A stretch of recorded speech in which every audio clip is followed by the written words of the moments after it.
ഇന്ന് മോള് തിരിച്ചു പോകുമായിരുന്നു. അപ്പോൾ അവൾക്ക് കൊണ്ടുപോകാൻ വേണ്ടി ഒരു ചിക്കൻ കറി ഉണ്ടാക്കിയതാണ്. നമ്മൾ ഇഞ്ചി, വെളുത്തുള്ളി, തക്കാളി, സവോള ഒക്കെ നന്നായിട്ട് വഴന്ന് വന്നിട്ടുണ്ട്. അതിലേക്ക് നമുക്ക് മസാലപ്പൊടികൾ ചേർത്ത് കൊടുക്കാം.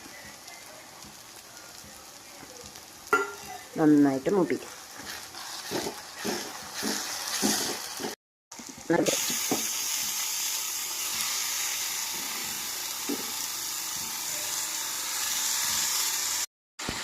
അപ്പോൾ നന്നായിട്ട് മസാലയൊക്കെ ഇളക്കി മിക്സ് ആക്കിയിട്ടുണ്ട്.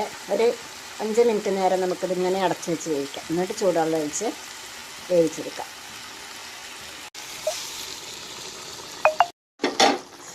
അപ്പം നമ്മൾ ചിക്കൻ കറി, ചിക്കൻ കറി നല്ല സൂപ്പർ ടേസ്റ്റ് ചപ്പാത്തി ഉണ്ടാക്കുന്നുണ്ട്. ചിക്കൻ കറി റെഡി, ചപ്പാത്തി റെഡി. ഇന്ന് മോള് തിരിച്ചു പോകുമായിരുന്നു. അപ്പോൾ അവൾക്ക് കൊണ്ടുപോകാൻ വേണ്ടി ഒരു ചിക്കൻ കറി ഉണ്ടാക്കിയതാണ്.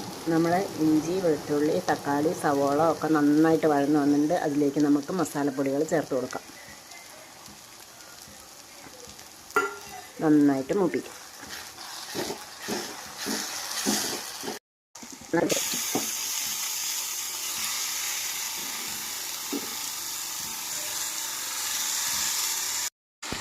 അപ്പോൾ നന്നായിട്ട് മസാലയൊക്കെ ഇളക്കി മിക്സ് ആക്കിയിട്ടുണ്ട്. ഒരു 5 മിനിറ്റ് നേരം നമുക്കിതിങ്ങനെ അടച്ചു വെച്ച് വേവിക്കാം. എന്നിട്ട് ചൂടുവെള്ളം ഒഴിച്ച് വേവിച്ചെടുക്കാം.